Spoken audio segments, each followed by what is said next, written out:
একদিন বিশ্বনবী বললেন, যদিও আমি নবী, আমার উপর যদি কোনো হক থাকে বলো, আমি দিয়ে দেব।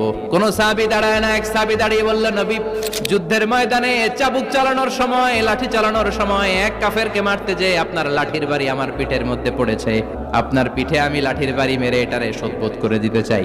এই বললেন, আসো তুমি এসে আমার পিঠে লাঠি দিয়ে চাবুক দিয়ে বাড়ি মারো। সাহাবী বলে, ও নবী, তখন দুর্ভিক্ষের সময়ের যুদ্ধ ছিল, আমাদের গায়ে জামা ছিল না, আপনি যদি যথা নিয়মে কেসাসটা আদায় করতে চান, আপনার জামাটা খুলেন, খালি পিঠের মধ্যে বাড়িটা মার। এবার ওমরে ফারুককে ধরে গে, এদিকে আয় তোরে দেখাইতেছে। বিশ্বনবী বললেন, ওমর থামো, মারতে দাও। বিশ্বনবী উনার জুব্বাটা উপরের দিকে উঠালেন।